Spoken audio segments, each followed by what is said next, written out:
নৌকাটা নাই, নৌকা এবার আপনার পালাইছে, ভারতবর্ষ চলে গেছে হাসিনা, মাঝখান থেকে তার যারা সমর্থক আছে তাদেরকে বিপদে ফেলে গেছে। আমরা সে বিপদ থেকে তাদের পাশে দাঁড়িয়েছি। আমরা পরিষ্কার বলছি আমার হিন্দু ভাইদেরকে যে আপনারা কোনো চিন্তা করবেন না, আমরা আছি আপনাদের সঙ্গে।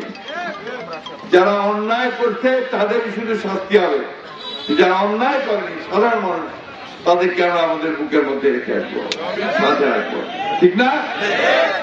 যার মাত্র 15 দিন পর ভোট হবে, ভোট ফর্ম আছে, আপনাদের মনে আছে? এর আগে আমরা এমপি ইলেকশন করছি 15 বছর আগে, মাঝখানে আমরা ভোট দিতে পারি নাই, তাই না? সব ভোট নিয়ে গেছে ওরা, কারা? হাসিনার লোকেরা, তাই না? অথবা পুলিশ অ্যাডমিনিস্ট্রেশন। এবার একটা সঠিক ভোট হবে বলে আশা করতেছি আমরা। অর্থাৎ যার ভোট সে দিতে পারবে, যাকে খুশি তাকে দিতে পারবে, তাই না? আমরা এখন স্বস্তিতে আছি, চরমে আছি, তাই না? তো পুরোপুরি আমারই নাই, জিনিসপত্রের দাম খুব বাড়ছে, ঠিক না?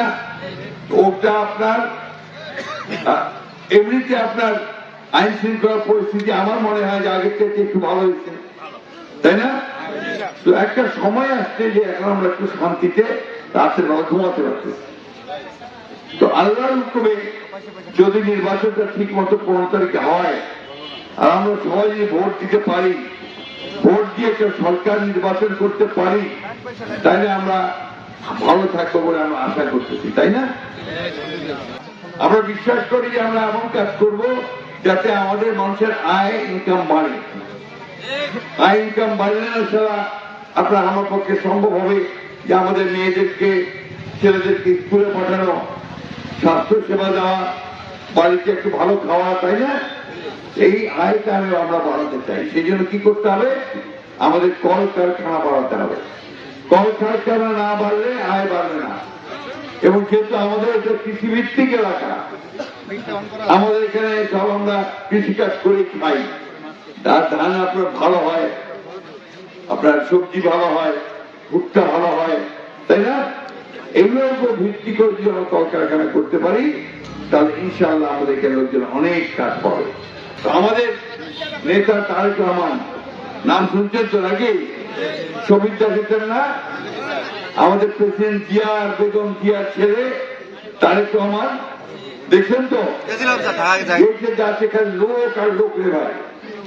দেখেন না কালকে মানুষই গেছে লক্ষ লক্ষ মানুষ, তার আগে চিটাগাং গেছে লক্ষ লক্ষ মানুষ, কুমিল্লা, নোয়াখালী যেখানে যাচ্ছে, সিলেট সেখানে লক্ষ লক্ষ মানুষ তার মিটিং এ যাচ্ছে। কেন যাচ্ছে? যে মানুষগুলো তার মধ্যে একটা আশা খুঁজে পাচ্ছে, তার মধ্যে একটা নতুন একটা নেতা দেখতে পাচ্ছে, যে নেতাটা তাদেরকে ভালো কিছু দেওয়ার কথা বলতেছে। কি বলতেছে? যে আমি আপনাদেরকে, মাদেরকে বলতেছে আপনাদেরকে আমি ফ্যামিলি কার্ড দেব। ফ্যামিলি কার্ডটা কি? যে বাড়ির প্রধান যে মা, সেই মাকে যদি একটা ফ্যামিলি কার্ড দেওয়া যায় তাহলে সে অনেক কিছু করতে পারবে, সস্তায় ন্যায্য মূল্যে চাল ডাল তেল লবণ কিনতে পারবে, ওষুধ কিনতে পারবে, ন্যায্য মূল্যে স্কুলে বাচ্চাকে দিতে পারবে, স্বাস্থ্য সেবা নিতে পারবে, এই কাজগুলো সে করতে পারবে। আমার কথা হচ্ছে যে আমি আপনাদের পরিচিত, দীর্ঘকাল ধরে আপনাদের সঙ্গে কাজ করে এসেছি, কোনদিন আপনাদেরকে ছেড়ে যায়নি। ইনশাআল্লাহ আগামী নির্বাচনে আপনারা যদি আমাকে সমর্থন করেন তাহলে আপনাদের আমি বাকি কাজগুলো করার চেষ্টা করব।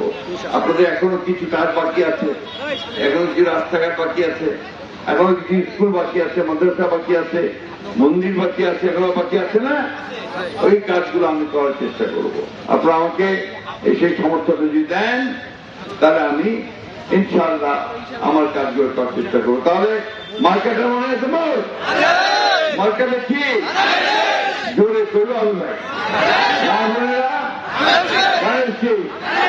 ভোট দিবেন তো? 12 তারিখে, ফেব্রুয়ারি 12 তারিখে 15 দিন পর সরকারে উঠে এনে আগে ভোট সেন্টারে যায়নি, তাহলে সিজে ভোট দিয়ে তারপরে বাড়িতে ছিলেন, ঠিক আছে?